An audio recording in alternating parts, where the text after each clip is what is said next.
Okay, so start by, since not everybody's, I shouldn't make assumptions. I'll show the Mangalcharan prayers. Or do you want to? Yeah, I'll show this. Om Agyantimirandasya Jananjana Shlakaya Chakshurunritam Yena Tasmai Shri Guruve Namaha. Oh, SFY, for those of you that are new, this is in the introduction of Gita, okay? If you're wondering where to find this, if you haven't encountered this, these are Mangal Charan prayers. They're prayers meant to connect us with the predecessor spiritual teachers or acharyas.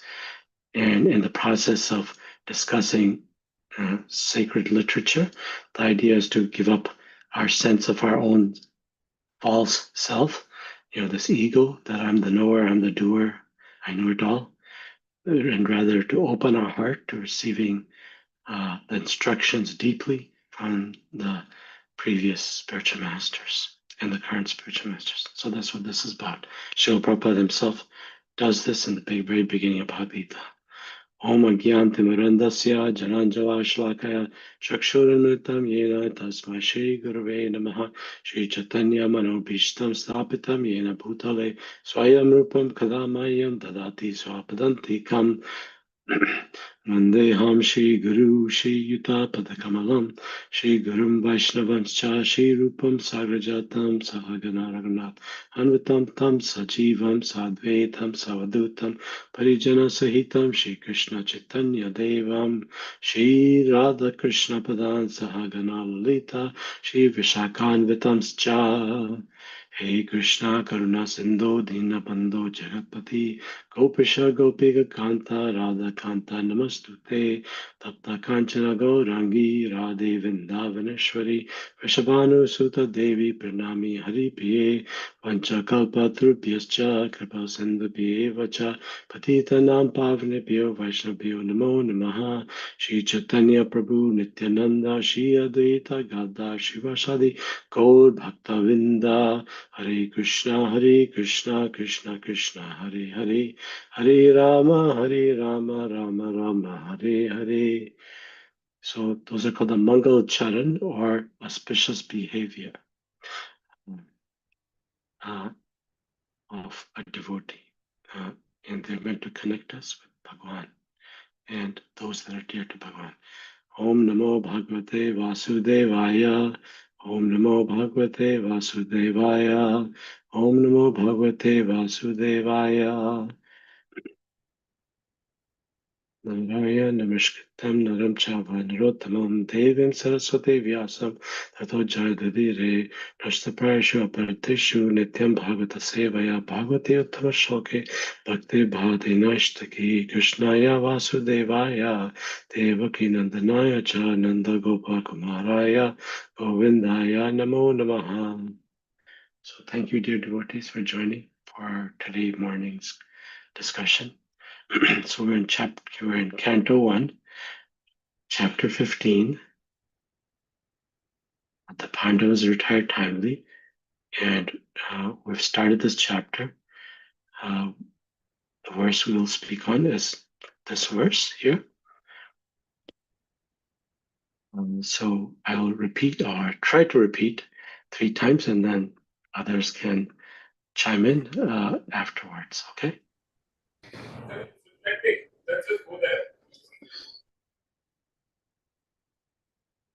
Thank you, Krishna Mari Prabhu, for joining.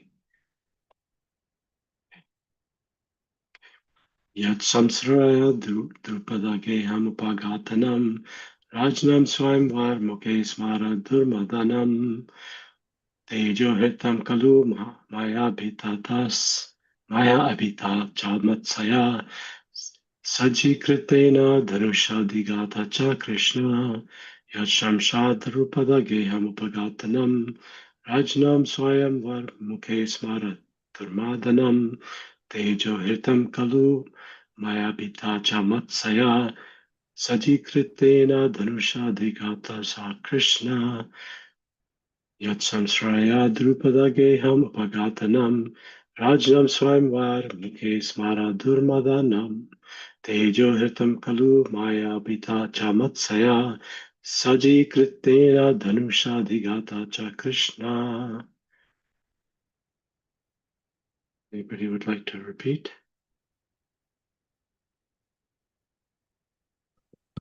Hare Krishna Prabhuji. Please, yes, please repeat. Yat samshraya द्रौपदगेहम् उपागतानां राज्ञां स्वयंवर मुखे स्मर दुर्मदानां तेजोहृतं खलु मयाभिहतश्च मत्स्यः सज्जीकृतेन धनुषाधिगता च Krishna. Thank you. Thank you very much, Prabhu. Anybody else would like to repeat? Yeah, I can attempt, but yeah. Yes, go ahead. Yat samsre Draupada geham upagantanam rajnam sava marva mukhe smara durmadananam tejo ritam kalo maya bhitascha matsya saji kritana dhano sagdita cha Krishna. Thank you, Prabhu. Anybody else? Hare Krishna Prabhu, I can try. Yeah. Yat Please. samsaya drupada Hare Krishna. geham. Hare Krishna Prabhuji. Hare Krishna. Hare Krishna Mataji. You can read after with like the Madhaprabhu reads. Okay. Thank you, Mataji. Go ahead, Vidal. Yat samshraya drupada geham upagatanam rajnam swayamvara mukhe smara durmadanam tejo hritam kalu maya bhi hatascha matsya sajikritena dhanushadi gata cha Krishna. Hare Krishna. Thank you, Prabhu. Vijay Lakshmi Mataji, would you like to go ahead, please? You can do. Yeah. Hare Krishna. Say Jai Srila Prabhupada ki Jai. Jai. Ishamsiyad drupadoham mupagatanim rajna swayam vara mukhe smarad rajanam swayam vara mukhe smara durmadhanam tejo hrutam खलु मायाभिहतस् च मत्स्यः सजीकृतेन धनुषदा दैगता च Krishna. Hare Krishna. Thank you, Mataji. Thank you. Okay, I think we can go ahead. We've had fair number of devotees repeat. So synonyms, word by word. Yat, by who's merciful. Shamsrayat, by strength. Drupad Geham, in the palace of King Drupada. Upagatanam, all those assembled. Rajnam, of the princess. Swayamvar Mukhe, on the occasion of selection of bridegroom. Smara Durmadanam, all lusty in thought. Tejaha, power. Hritam, vanquish. Kalo, as it were. Maya, by me. Avitaha, pierced. Cha, also. Matsya, the fish target. Sajikritena, by equipping the bow. Dhanusha, by the bow also. Adhigataha, gained. Cha, also. Krishna, Draupadi. Krishna, Draupadi. Translation by His Divine Grace, Srila Bhaktivedanta Swami Prabhupada. I'm going to scroll up. Only by His merciful strength was I able to vanquish all the lusty princes assembled at the palace of King Drupada for the selection of the bridegroom. With my bow and arrow, I could pierce the fish target and thereby gain the hand of Draupadi. So, I'll repeat that again. Only by His merciful strength, His is referring to Sri Krishna Bhagavan, and Sri Arjuna is speaking this. Was I able to vanquish all the lusty princes assembled at the palace of King Drupad for the selection of bridegroom? With my bow and arrow, I could pierce the fierce target and thereby gain the hand of Draupadi. Okay. Purport by His Divine Grace, Srila Bhaktivedanta Swami Prabhupada, Srila Prabhupada Ki Jai. Draupadi was the most beautiful daughter of King Drupad. And when she was a young girl, almost all the princes desired her hand. meaning for those of you that are familiar by what this means, it means desire to have her as their wife. But Drupad Maharaj, her father, decided to hand over his daughter to Arjun only, and therefore he contrived a peculiar way. So this is the Django Prabhu. Since I think you're Western-bodied and not from India, this may seem foreign, but what it's talking about is in ancient times, the culture was, society was divided into uh, different divisions. The Brahmanas, who are the you know the you know the learned and the intelligentsia, so to speak, and the priests and very learned in scriptures, and the Kshatriyas, who are like the rulers, the princes, the warriors, whose duty was to protect society. So Brahmanas were to lead by faith in scriptures and in their behavior, and Kshatriyas were meant to rule over society. The current politicians. Vaishyas, the mercantile class. Get me? Those who produce items and share items and sell items, etc. Cultivate the land, etc. And then the Shudras. Shudras were those who are meant to help all the other members of society and assist them in whichever way they can. So this was based on one's qualities and one's nature in the current life. It wasn't based on, this idea of being born into a particular caste with the idea that, okay, my father's a king, so I'm going to be a king. No, you had to have qualities suitable for being the king. You couldn't just be king by, birthright. It wasn't a birthright system. So Draupadi and her father Draupad were Kshatriyas. They were the part of the ruling class. So in those days, when Kshatriya king had a daughter who was ready for marriage, of appropriate age and inclined to getting married, then that king would carry out a ceremony called Swayamvar, where various suitable bachelors, Kshatriyas, would come and try to, gain the favor of the daughter. So that's what he's talking about here. So Draupad, the father of Draupadi, thought of a way to make it possible that only Arjun could gain the hand of Draupadi. This is kind of like kind of gaming the situation, so to speak, to kind of assure that his daughter really goes to the person he feels is the best for her. Yet he's trying to still honor the tradition of the Kshatriyas, the warriors, and the princes. So there was a fish hanging, meaning not a fish, but symbolic fish hanging on the inner roof of the house under the protection of a wheel. So like in the roof, there was a fish target, basically. The condition was that out of princely order, one must be able to pierce the fish's eyes through the wheel of protection. So the princes are standing on the ground, and up on top is a wheel, and above the wheel is a target of a fish, and on the ground there's a water pot, a big pot filled with water, in which the target and the wheel are reflected. And the goal, and what Draupad desired, was for the princes who are desiring the hand of Draupadi to fix their aim toward the target by looking at the water in the pot, and the water in the pot is trembling because it's having some ripples, etc. So obviously, a very difficult way to be shooting at a target. You're not looking at the target, you're looking down into a reflection of the target, and the reflection is wavering, meaning moving. And to get there, you have to get through a wheel that sits between you and your bow and your arrow and the target itself.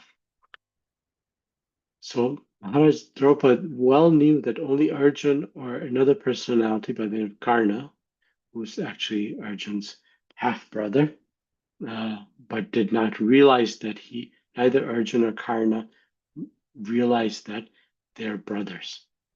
but only those two could successfully carry out the plan. But he still, his main desire was to have his daughter Draupadi get married to Arjun. And in the assembly of the princely order, when Drishtadyumna was the brother of Draupadi, introduced all princes to his grown-up sister, Karna was also present in this situation, in this assembly of warriors and princes. But Draupadi tactfully avoided Karna as the rival of Arjun, and she expressed her desires through her brother Drishtadyumna that she was unable to accept anyone who was not a Kshatriya. So in the olden days, basically, people tended to marry within their own societal order. And you can kind of see that nowadays too, like attracts like, and people, are going to kind of get married to people who are in a similar situation, because even in the West, that's the case. One meets people who are very similar to oneself. In India, it was just formalized at that time. The Vaishyas and Shudras are less important than the Kshatriyas, meaning in that sense of being the rulers, for them, they were the heads of society in that way. Karna was known as the son of a carpenter, a Shudra, meaning one who basically has no, elevated qualities to fit into Brahmana, Kshatriya, like that, so or Vaishya subdivisions. So Draupadi avoided Karna by this plea. She said, I'm a Kshatriya lady and I need to marry by tradition a Kshatriya. And Karna, although he's very skilled in the bow and arrow, he is not in the same position as I am, so I can't marry him. And this was basically because she was attracted to Arjun as well. And Arjun was actually noticed as he was in the dress of a poor Brahmana, because this was in a different. I won't get into the situation why he's there just for the sake of time, but he was acting like a different member of society. But everybody could figure out who he was, given his bodily strength and etc. He pierced a difficult target. Everyone is astonished, and all of them, especially Karn, offered a stiff fight to Arjun. So it was not uncommon that if the princes were competing for the hand of a princess, they would sometimes show their prowess by engaging in a battle inside the palace. And that's because that was their nature. They had strength of purpose. But as usual, by the grace of Sri Krishna, Lord Krishna, Arjun was able to emerge very successfully in the princely fight and gain the valuable hand of Krishna, or Draupadi. So Draupadi in Mahabharata, which is where this pastime occurs, is often referred to by this word Krishna because of her blackish complexion. Of course, Krishna refers to Swami Bhagavan Krishna as well, because he has this blackish complexion. So, but Draupadi in Mahabharata, it is mentioned that she had the same complexion. So that's why she's referred to by this almost seemingly the same word, Krishna. So Arjun was lamentably, so now Arjun is remembering this pastime of what happened while speaking to his elder brother, the current king, who was Maharaj Yudhishthir. So Arjun was lamentingly remembering the incident in the absence of Bhagavan Shri Krishna, by whose strength only he, Arjun, was so powerful.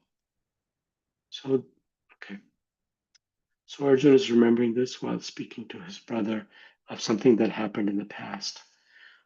So, translation again, only by his merciful strength was I able to vanquish all the lusty princes assembled at the palace of King Drupad for the selection of the bridegroom.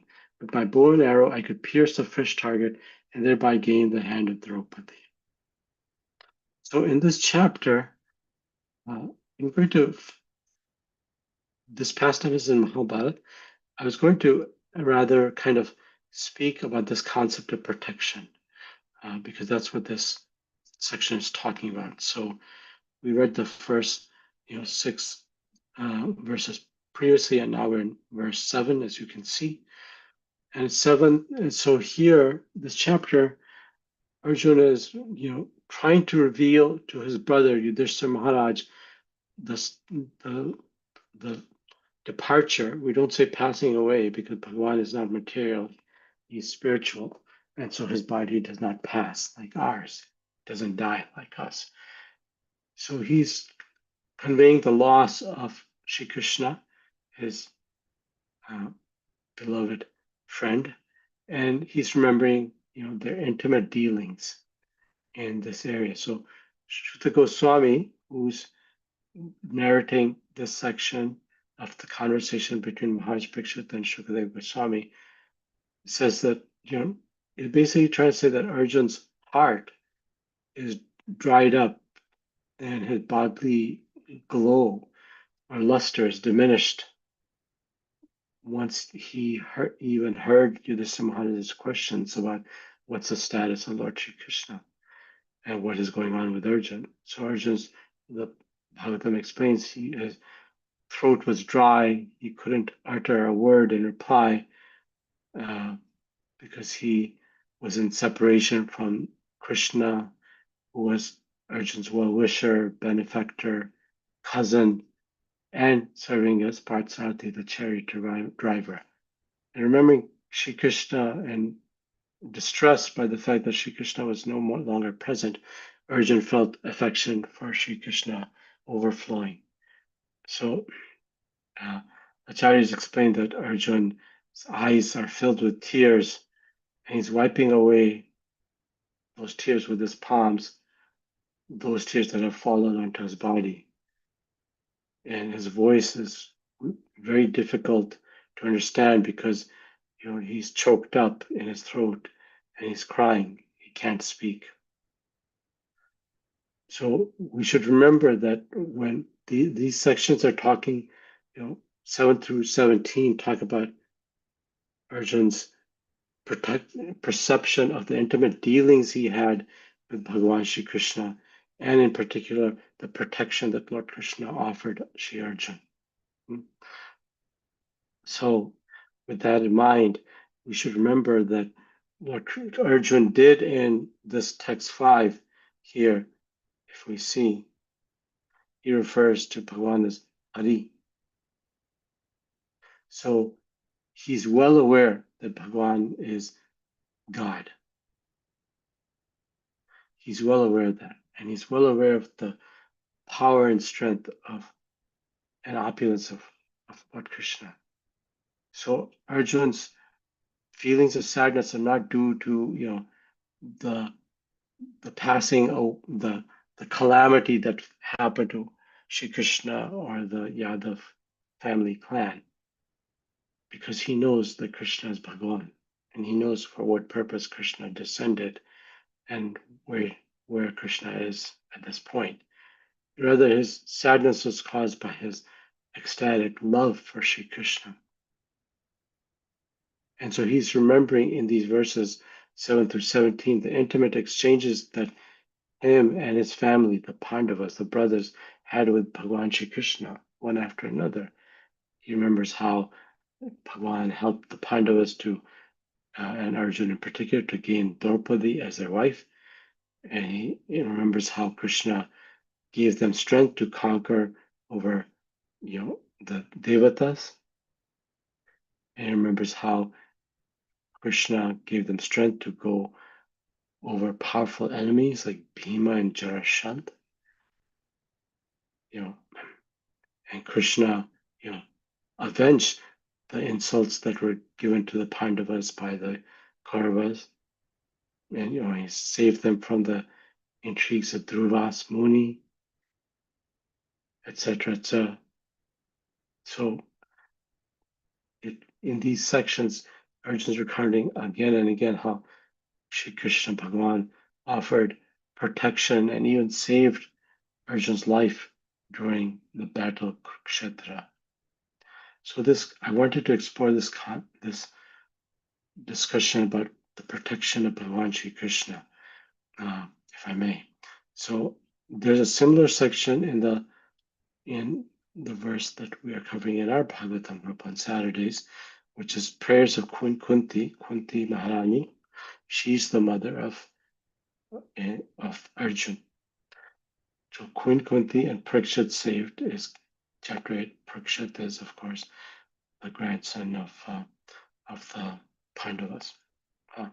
So in here, Kunti says something very similar to what Arjun is trying to say but cannot say because he's so choked up by the departure of Lord Krishna. So here Kunti says to Krishna Bhagavan himself, "O my Lord, you have executed all duties yourself. Are you leaving us today, though we are completely dependent on your mercy and have no one else to protect us? Now when all the kings have enmity against us?" So look at her mood. Are you leaving us today? We're completely dependent on you. No one else can protect us. So yeah, Srila Prabhupada says in his purport that to be dependent on the mercy of someone else is in the common world, in the current world, considered a sign of misfortune. I mean, look at the homeless, etc. You know, that's considered a sign of misfortune to be dependent on others.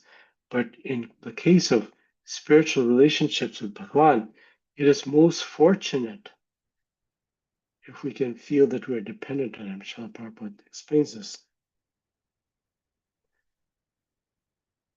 And in the material world, you know, we don't have that sense of feeling fortunate to be helpless in front of somebody else.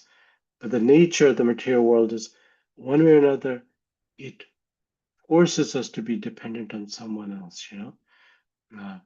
We're forced to be dependent on what's happening halfway around the world when gasoline may, you know, become way more expensive and then drive up prices in the US and et cetera, et cetera. We're forced to be helpless to illnesses that, you know, we have no control over and need the help of somebody else, etc. You know, we're dependent. We're dependent in this world. It doesn't allow us to be independent. Everybody's dependent on something. We're dependent on good leadership, and you know, and we also, the leaders are dependent on citizens like us to be like good citizens and good stewards of society. Not just they're responsible, but we're responsible too. So, but the entire world moves around this sense of becoming independent of the way the world is designed. And that's not possible because the world is designed the way it is by Sri Krishna Bhagavan's energies. So, but the goal should be to become dependent upon Bhagavan. So the goal should be to be dependent on Bhagavan. And the desire of Bhagavan Shri Krishna. And to understand that we cannot be independent living being in this world. We're not designed for that. Now, this is interesting that Kunti Devi says this, Maharani Kunti, Queen Kunti, are you leaving us today, though we're completely dependent on your mercy? Now, and we have no one else to protect us. One has to understand who she is. She's the mother of great warriors, Arjuna and Bhima, the most powerful warriors. They've just come through a battle involving millions of warriors and proven their strength and their valor. Yet she still thinks, although my sons are great warriors, they're not sufficient to give us protection. Nothing can give us protection but the lotus feet of Shri Bhagavan. And this shows the position of a surrendered jiva, a soul, seeking the protection of Bhagavan. And if we also put ourselves in this position, knowing that our only protector is Sri Krishna Bhagavan, God, and that our only duty is to serve Bhagavan, then our life is successful. We should remember that. And that's, you know, the main takeaway from this particular section we've been reading, this lamentation by Arjun of separation, from Bhagwan, Shri Krishna, and a feeling of being totally dependent on Bhagwan for everything. That's why he's so successful. Now, Arjun, his relationship with God is not one of service, being God's servant or mother or lover. His relationship is being God's friend, Dasya Bhav. I'm sorry, Sakya Bhav. But remembering Sri Krishna's powers in these verses from 7 to 17, it causes Arjun's natural Sakya Bhav, his eternal relationship being Sri Krishna's friend, to recede into the background, and Arjun's Dasya Bhav, his temporary relationship of feeling like dependent and the servant of Bhagwan, comes up. Because a friend does not feel that they're dependent on another friend. They don't feel that I have a master and I'm the servant. That's the Sakya, that's the Dasya Bhav, the mood of serving inside Bhagwan as the master. Now, this idea of protection, we can see here, if we go to Gita,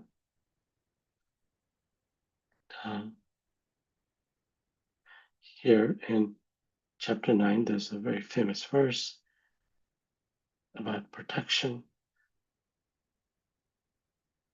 So here, Shri Krishna Bhagwan says, Shatram bhavati dharmatma swasat shantim nigachati pantaya pati jani name bhakta pranashati.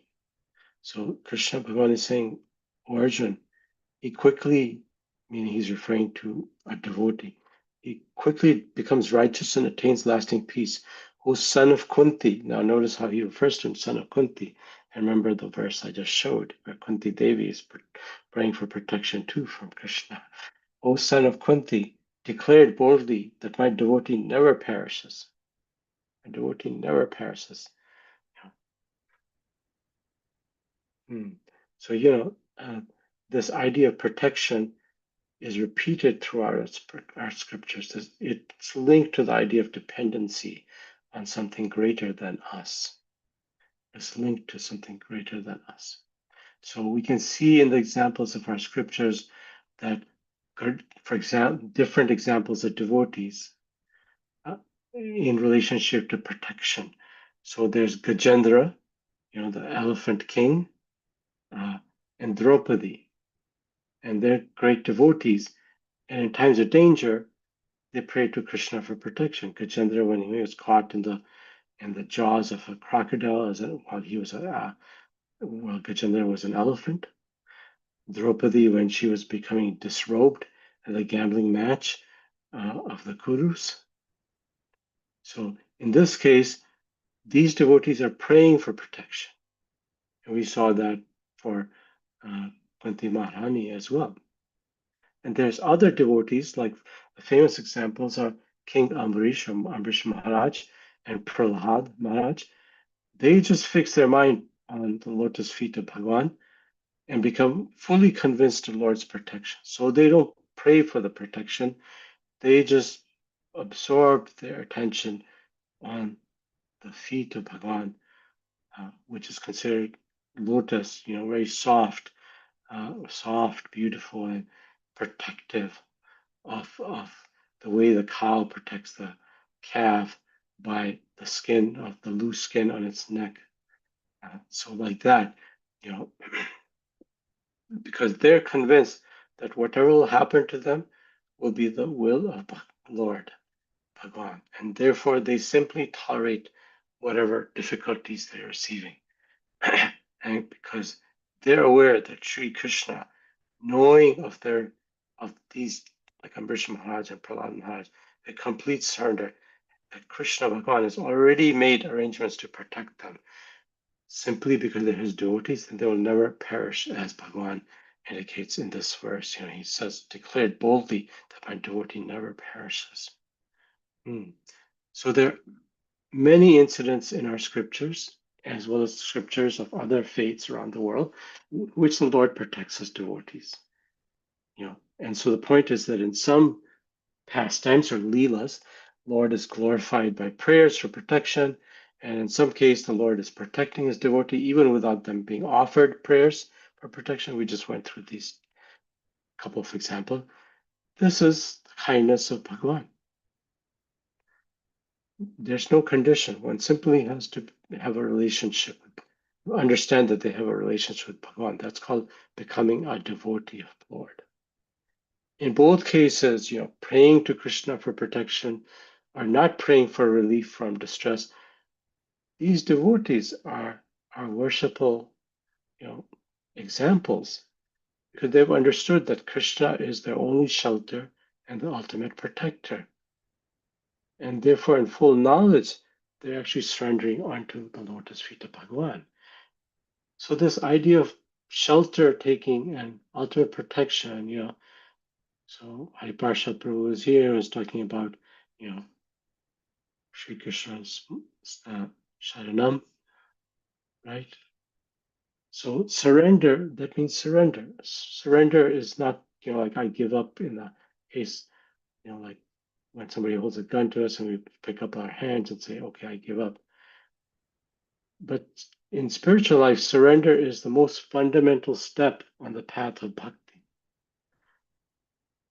It's like a building has a foundation.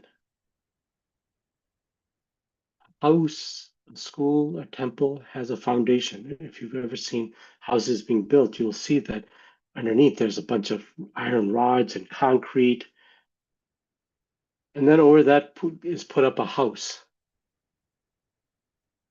So the foundation of bhakti is surrender or sharanagati.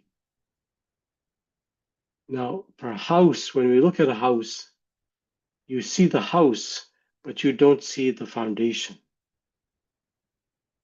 The foundation is invisible, but the structure externally is visible. So the activities of bhakti or devotional service are based on surrender, which is not necessarily visible easily, the extent of surrender someone has or I have. But without that foundation, the bhakti won't flourish. Without that foundation of surrender, devotional service, the avideya, seva, will simply be work. So we may have a vague idea of what to surrender, but what it means to be surrendered has to be thought about in the context of bhakti and through the Shastra scriptures that explain bhakti. A person who has no other refuge, this is called anya gati, and who's afraid of worldly existence, samsara, while experiencing, the six enemies, lust, greed, anger, illusion, false pride, and envy, that person takes shelter of Bhagavan.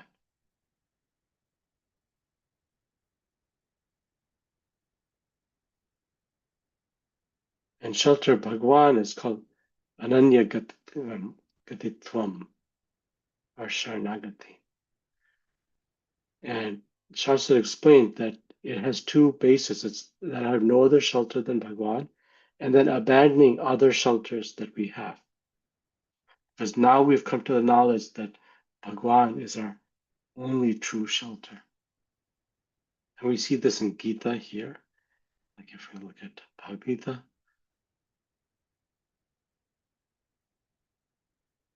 famous verse, those that may be new and are not familiar, I'll show it to you.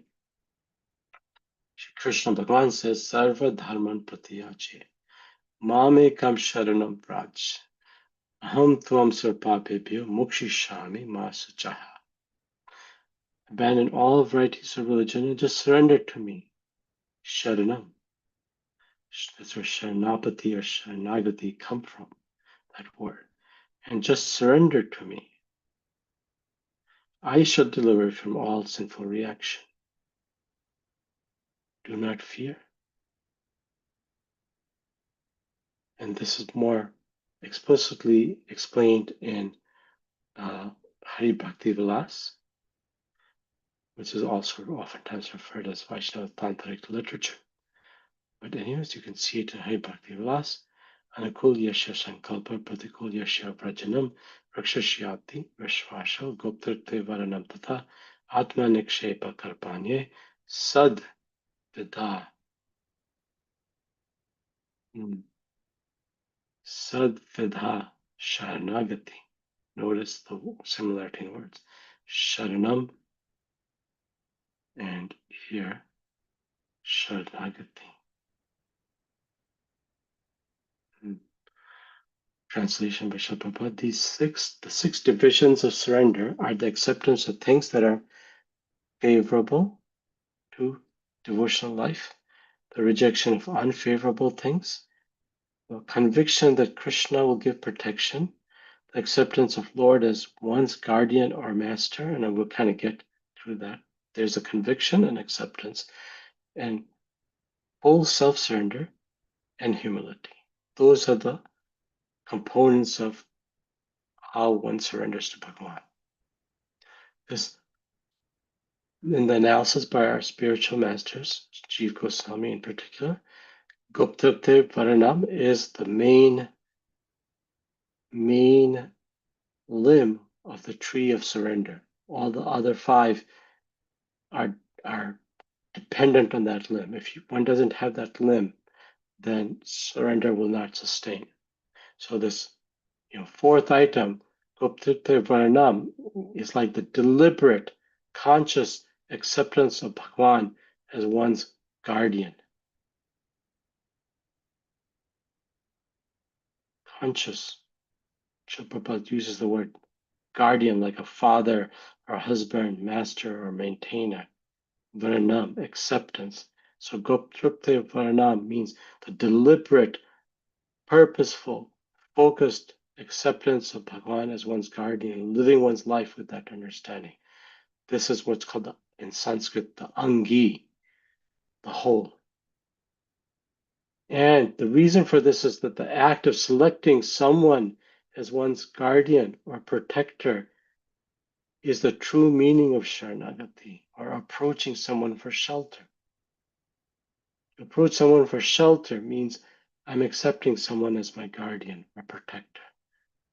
The other five, accepting things that are favorable, rejecting things that are unfavorable, etc., etc., humility, full self-surrender, they're assistants to this main limb that constitutes the tree trunk is Goptripte Varanam, deliberate, focused acceptance of Bhagavan as one's guardian. Like we said, in the material world, everybody has some sense of independent ego, although truly we can see everybody's dependent on someone else from the highest to the lowest. That's called society. We're also, all covered up by this, confusion between who are we? Are we the body? Are we the mind? And we fail to realize that this world is the Lord's creation and we don't have control over it. And if we actually look at our own life, we can see this. Right? Vidagta Madha Prabhu, Krishnamaya Prabhu, others here, Viji Mataji. We had no choice in the matter of our birth. Can we all agree on that? Yes. We had no choice in the matter of our birth. We did not choose the time and place of birth, our parents, our gender, our physical traits, or our abilities. Nor do we have any control over our death. We can die at any time, anywhere, in any situation. We know that. Right? So if what is without existence in the beginning, meaning birth, and which is not at the end, is also in non-existence, meaning death, then in the middle, if we have no choice for the beginning of our life and we have no choice for the end of our life, that means that there's no real choice in the middle of our life. That's a false conception. And so Jiva Goswami in Bhakti Sandarbha explains that surrender is taken in two ways. So please remember that example. We have no choice in how or where or to whom we were born, nor the abilities or qualities we had or have.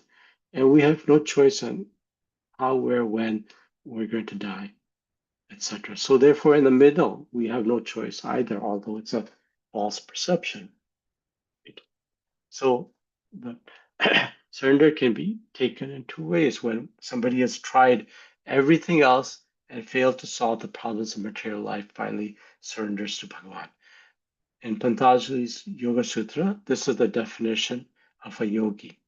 One who's tried everything else and has realized there's suffering and cannot figure out how to alleviate that suffering through material endeavors, that person surrenders to Bhagavan.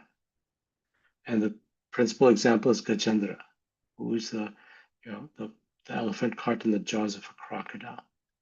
He tried to release himself by his own strength as a crocodile, and he appealed to his crocodile. He tried to release himself from the crocodile, and then he appealed to the other elephants in his group for help.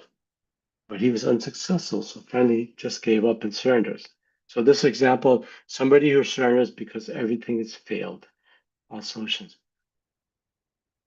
And the other example is, surrender, Shijuko Goswami, when somebody has previously surrendered to some other cause, but out of ignorance, but later realizes their mistake and surrenders to Bhagavan.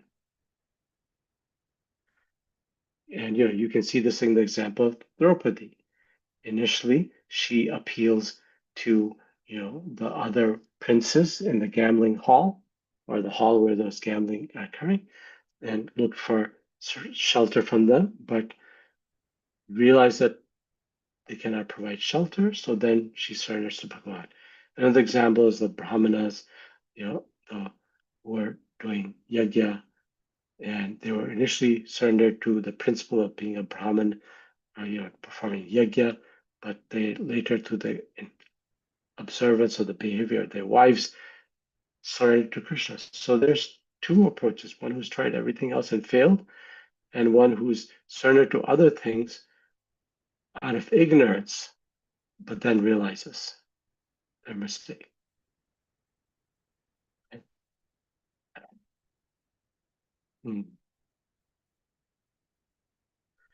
So, this principle is further elucidated in Chaitanya Charitamrita from a second succeeding verse of Hari Bhakti Vilas, Tava Asmi, right? Tava Asmi.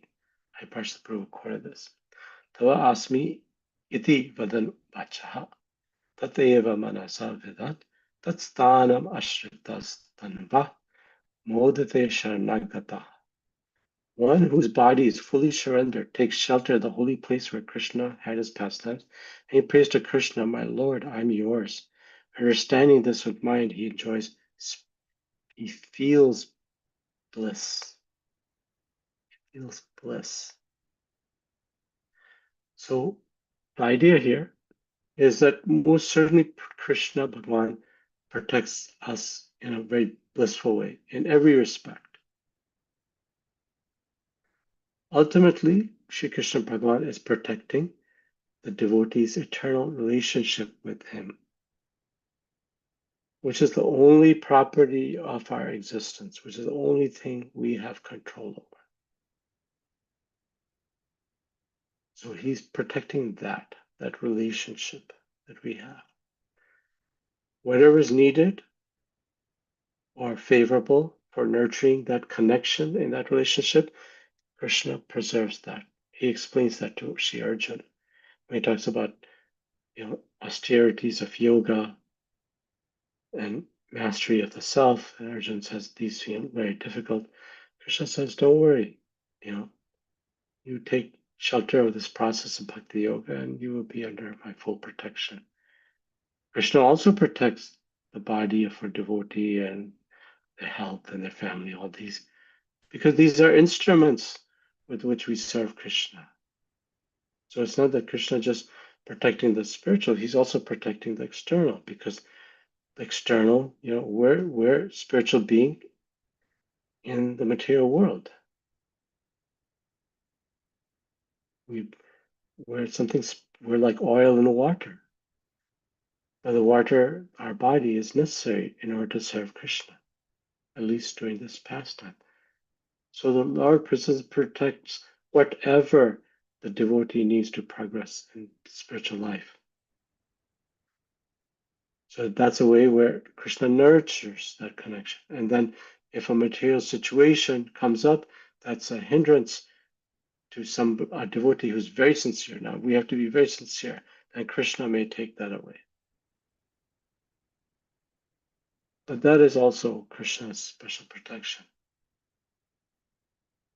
And then you can see in the pastimes of the Pandavas, although they're so powerful, etc., and all these great devotees, Krishna orchestrates their life so that they can become more and more dependent upon him and attached to him. So a thoughtful, introspective devotee learns to see every situation as Krishna's loving protection for themselves. How Krishna protected Gajendra, who was in fear of death, how he protected his poverty-stricken friend Sudama with opulence beyond Sudama's means, even though Sudama did not request it. So that's way of protection. But in the case of Parikshit Maharaj, the Lord Shri Krishna Bhagavan arranged for him to be cursed and die in 7 days, even while he was in the prime of his service as the king of the entire world. In either case, Krishna was protecting the devotee, although in different manners. And in each case, you see Gajendra was grateful, Sudama was grateful, and Parikshit Maharaj is grateful. Because Krishna is the best wisher of everyone. Krishna is not affected by the material qualities. He's free of the material gunas. And he's Ananda, he's blissful. And Jiva Goswami says, because he's blissful and free of material qualities, he knows exactly what is good, ultimately good for us. And he provides just that. So somebody may have a very discomforting illness. That's also, Krishna is allowing that situation so we can take deeper shelter. So real protection that Arjuna is describing, and the Shastras explain, is to know Krishna is our guardian. And oftentimes we look at our guardians as means to protect us materially. But ultimately, we need to seek his protection so we can protect our bhakti, our service to Bhagwan, our service to Guru, our attempts to progress in chanting and hearing, that those things remain, steady. That's what we practically need to do. So it's 9 o'clock. There's many, many more things that one can say on this. I just stopped here. So we explored through this verse, we explored that 7 through 17 in this chapter are talking about the intimate dealings that Sri Arjuna had with Bhagavan Krishna and the protection that he perceived in Bhagavan Krishna. And we talked about how Arjuna's relationship is Sakhya, friendly, being a friend of Krishna, but by these feelings, Amura Dasya is coming into him. So we explored that. And we explored how Kunti Devi also sought shelter and protection from Lord Krishna, even though she had powerful sons that had just conquered over a army that was composed of millions of great warriors, because she understood that we cannot be independently happy in this world, no matter how strong our material support system may be. And she understood that to become dependent on the will of Bhagwan is success in life. It's perfection of one's life. Then we explored Lord Krishna's promises of protection in Bhagavad Gita through chapter 9, chapter 18. And then we explored that surrender is a foundation of a house, and the foundation cannot be seen, but without a strong foundation, the house will cease to exist. Then we talked about what surrender really means in bhakti. Then we talked about the 6 limbs of surrender, and that the most important limb of surrender was to accept Bhagwan as one's guardian or maintainer. Because the definition of a surrender means Sharanagati literally means to accept shelter from someone, to approach someone for shelter. So by default, that means that one is looking to that person for one's protection. So even though we don't see this, under foundation or edifice or foundation of the building of bhakti, but it's the essence of bhakti. The entire Ramayana is a treatise on shelter, who to take shelter from, and who and how to take that shelter. The entire Ramayana is about that. Shri Govindaraj says that is the entire purpose of the Ramayana. We talked about how somebody can take surrender because everything else in material life, or they take surrender of Bhagwan because other things that they surrender to, they realize was mistaken. And then we talked about how one can surrender and feel great bliss. We showed that verse from Hari Bhakti Vilas. One thing I didn't mention is Sri Jiva Goswami goes on to say later on in Anuच्छeda 26, I believe, as I recall, not 26, 236, sorry, that surrender can be done through words, mind, and body. So I didn't mention that. But ultimately, Krishna is protecting our relationship with him, which is the only thing that that's the essence of our existence, is our relationship with Krishna. And that sometimes this can appear favorable in that seemingly good things happen in our life, and can be unfavorable and sometimes seemingly bad things that are happening in life. But we have to have faith that Krishna knows exactly what is good for us. We're speaking in Bhagavatam where, the example, sometimes the father offers loving affection to the child, sometimes the father offers discipline, but the whole idea is the father's affording shelter to the child, and that relationship can manifest in different ways because the father knows what's ultimately good for the child, and in that way the father protects the child, and Bhagavan is doing likewise with us. Okay, so that was a summary of what we discussed. Any questions or comments or realizations?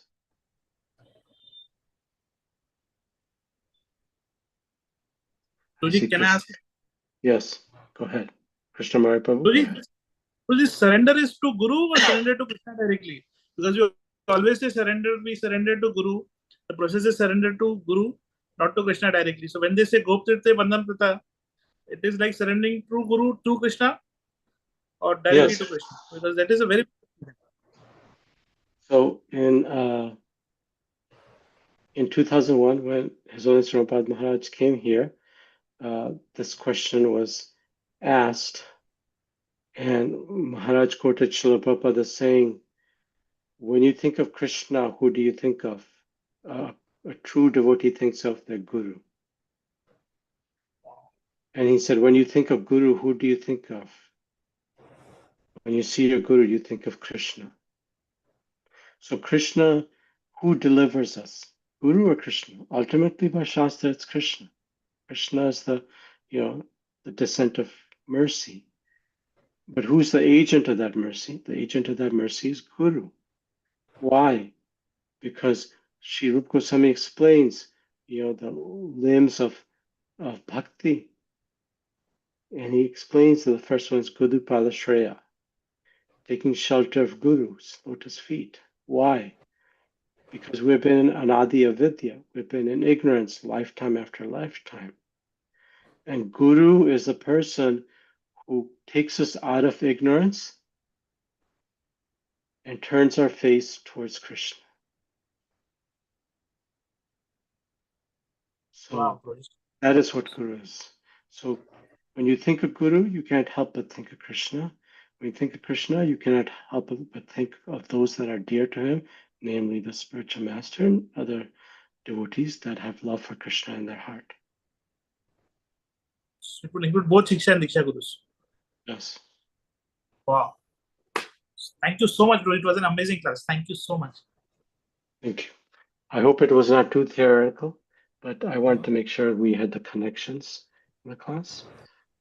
Any other questions or comments? Hare Krishna Django Prabhu. Nice to see you. Nice to see you too. Hare Krishna. Thank you for the class. I appreciate it. Were you able to follow it along? Yeah. Yeah, it was fantastic. And I appreciate you explaining things for me fully. That was good.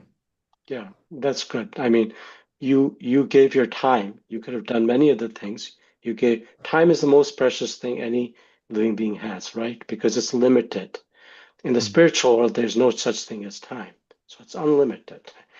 You know, pastimes occur, but it doesn't occur in relationship to time.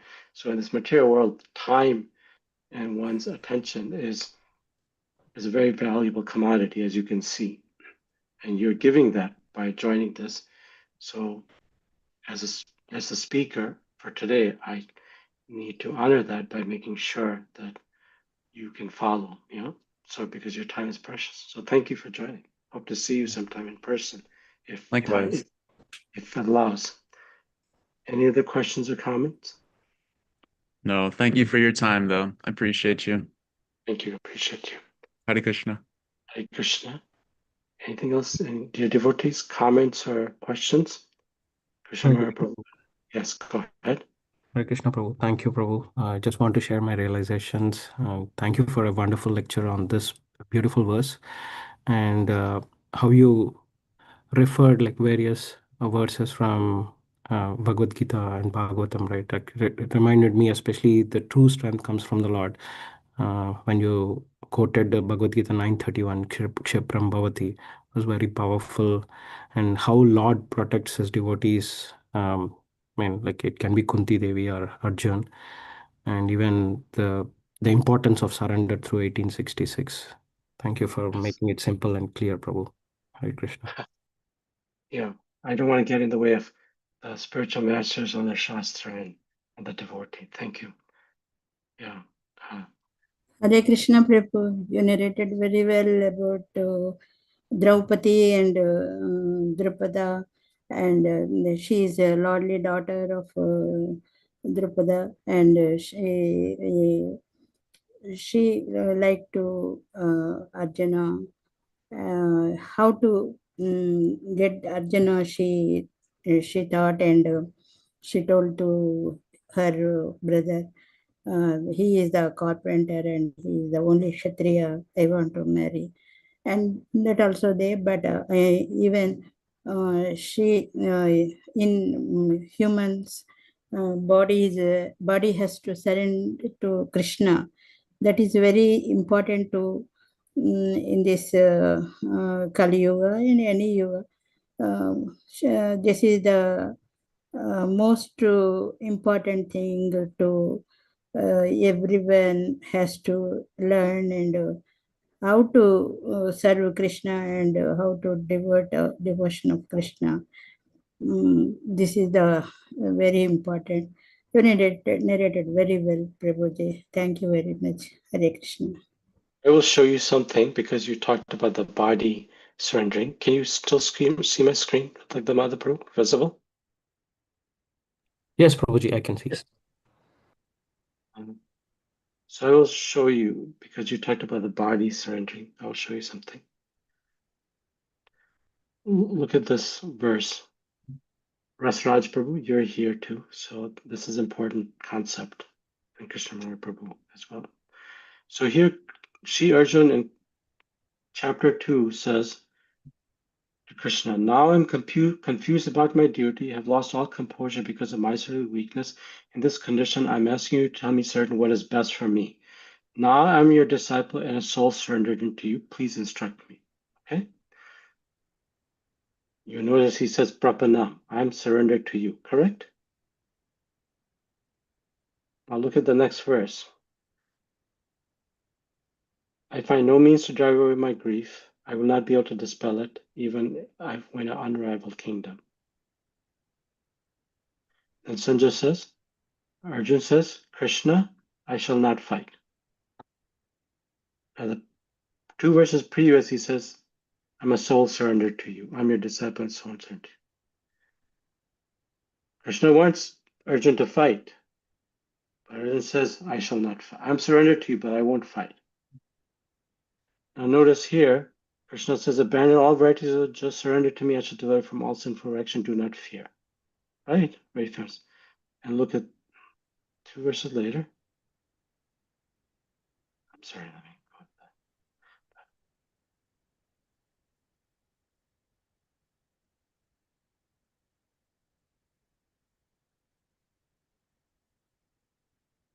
back. Look at what he says at this point. He says, Nasta mohan smriti labda tvat prasadamaya chatastato asmi kata sandeha karishya shivachanam tam. Arjun said, my dear Krishna, O infallible one, my illusion is now gone. I've regained my memory by your mercy. I'm now firm and free from doubt and prepared to act according to your instructions. So surrender without knowledge is incomplete. Surrender with knowledge is complete. So surrender, this is directly from Gita. Proof, right? You saw, Arjun said, 2.7, I surrender to you. And then a couple of verses later, he says, I'm not going to fight. Here, Krishna says, surrender to me. And Arjun says, my memory's regained, my illusion's gone, I'm prepared to do as you will. That's surrender. That's surrender in knowledge. So surrender in just like emotional content has to be based on knowledge about Krishna and about our relationship with Krishna. Okay. Any other questions or comments? Did you guys did Prabhu's and Mataji's follow this? Yes, yes, bro. So, Pradeep, basically surrender with, if my understanding is correct, have I understood correctly? Surrender. If you are in knowledge, your surrender is complete. Without knowledge, That's the right. surrender is incomplete because it's an emotion. Right. Thank you so much. Right. The definition of Uttama Bhakti says Anyabhala Shata Sunyam Yan Karmadi Anarvitam Nako Yena Krishna Anushilanam, right? Yes. It says giving up all other things, shunya, no other motivation. But it doesn't say giving up jnana. It says jnana karmadi anavrittam. Anavrittam means bhakti is that which is not covered by knowledge. It doesn't say reject knowledge. Otherwise, what would be the point of Shastra if we want to reject knowledge? There's no point of Shastra, right? Okay? So Uttama Bhakti definition doesn't say that you should not have jnana. It says that jnana should not cover up the idea of acting favorably and continuously for the pleasure of Krishna, and that includes those that are dear to Krishna. One's spiritual master, the devotees, the eternal associates of Bhagavan, etc. Did I answer your question? Yes, bro. Thank you so much. Thank you so much. So I guess we'll end at this point. It's 9:15, and I know you are all doing services and seva. So thank you for joining. Vanchakalpatrubhyascha kripasindhabhyo cha patitanam pavanebhyo Vaishnavyo namo namah. Thank you, Krishna Mary Prabhu, Vijay Lakshmi Mataji, Vidagdamala Prabhu, Rasraj Prabhu, Vijay Mataji was here, and Jainata Prabhu as well. So thank you all for joining. I think I'll stop screen share at this point. Okay. Take care. Have a wonderful day. We have Sunday Feast with a drama, a demon drama that you can see live on YouTube if you so desire. But I know you're all busy too. Okay, take care. Hare Krishna. Hare Krishna, Prabhu. Thank you. Krishna.